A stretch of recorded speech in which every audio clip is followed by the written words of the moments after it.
Hi, I'm Summer, and welcome to Being on Purpose. Today, I want to talk a little bit more about meaning making, values, and judgments. And this is kind of like a part two video to another video. And so I'll put links in the description down below so you can find the other videos. So, I was talking in the other videos about meaning making, and in this one, I want to talk about when is it useful and when is it not useful to make judgments. So,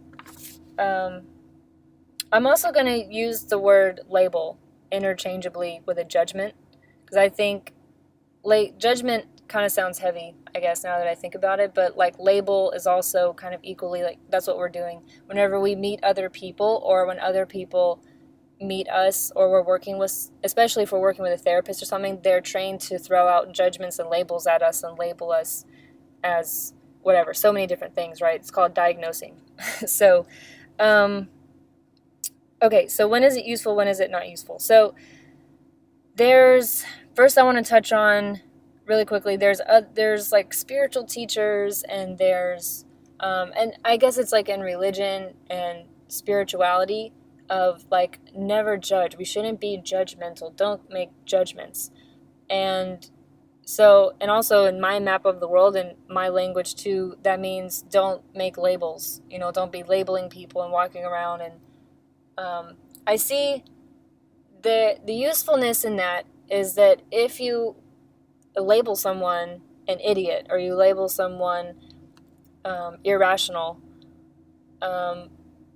versus if you label that same person as friendly or you label that same person as highly intelligent and educated or something, then you're going to interact with them probably differently than with those different sets of labels or those different sets of judgments, right? So I think the usefulness and what the spirituality and religion and what they're trying to promote is a sense of equality, of respecting human life and respecting that each person is a human and let's all respect each other.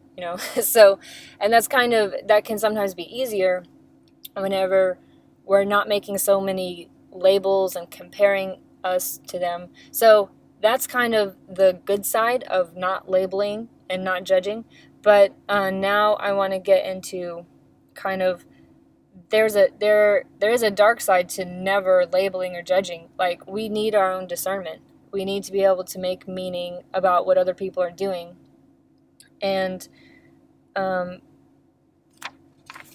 so I don't like to take it as a blanket statement of just never judge, right? So we need to learn how to be discerning and make labels where we would have like been disoriented, I guess, without the labels. Like labels are very important to orient us into the world, right? Like if I walk into a store, on the front there's a sign, it's called a label, and it says, "Hi, you're at this store," right?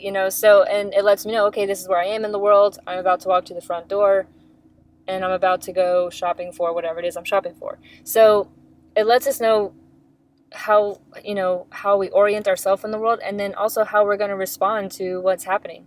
So we need to know, as a metaphor, right? Even in actuality, we need to know like what is a poisonous snake versus what is a benign or non-venomous snake, right? So if we don't have those labels, then there's a lack of discernment, and we could go up and put ourselves into harm's way. So it's really important that with our discernment, we're able to distinguish what's okay and what's not okay. Another way of saying that is what's loving behavior towards ourselves and towards others, and what is not loving behavior towards ourselves and towards others.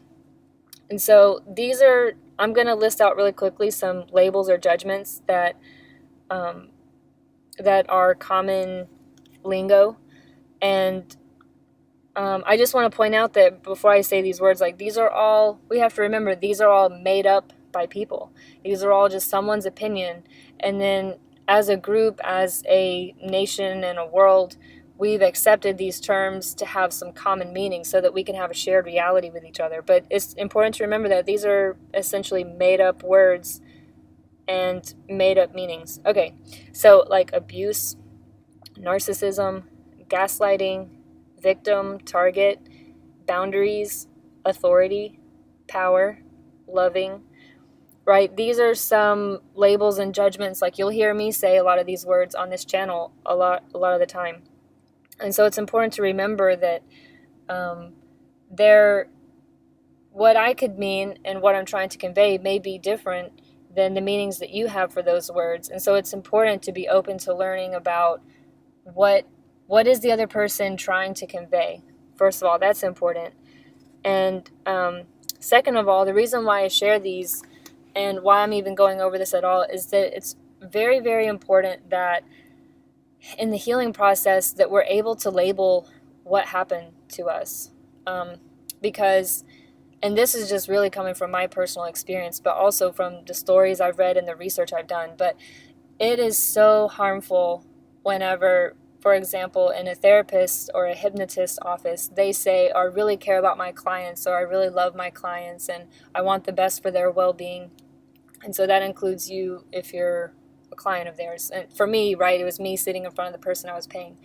And they're sitting there saying, like, this is loving and I'm doing this because I care and I love and I care about the well-being.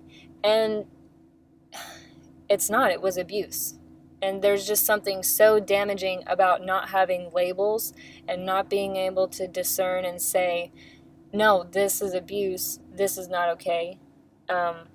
This is not normal. And these are all labels I'm making. So someone could argue and say, what's normal? But the point here is that there is a usefulness in the healing process. It's part of validating. It's part of having a shared reality with other people and knowing that other people have gone through this.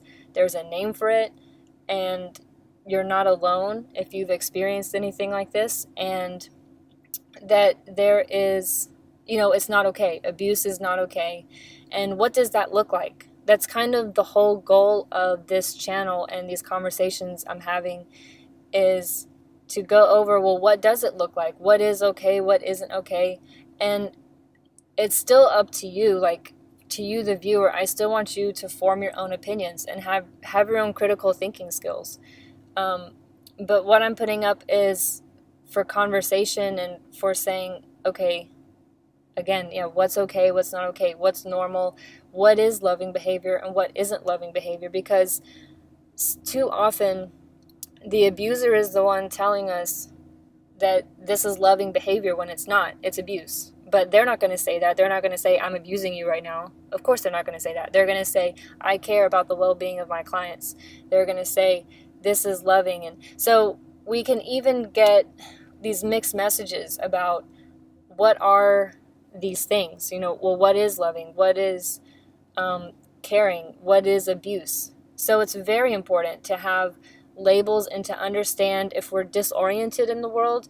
Like, we need something that is like a landmarker that says, oh, here's a signpost, here's a label, here's a pattern of human behavior. Okay, I can label this and I can know what I'm dealing with. And I can know how to respond to it. And I can know how to keep myself safe. And I can know that there's a process to go through. I can heal from this. And it's so important. So that's what I want to share in this video. That's why I'm not an advocate that we should just never judge or label anything. Because that's not useful. That will keep somebody stuck for so long if they think, oh, I'm not allowed to judge this person, or I'm not allowed to label them as a narcissist, or I'm not allowed to label this action as abusive. No, there is such a thing as abuse. There is such a thing as behavior that's not okay, behavior that's disempowering and harming to the client. And it's okay to name that, and it's okay to say, to end that treatment or to get out of that situation and to recognize it.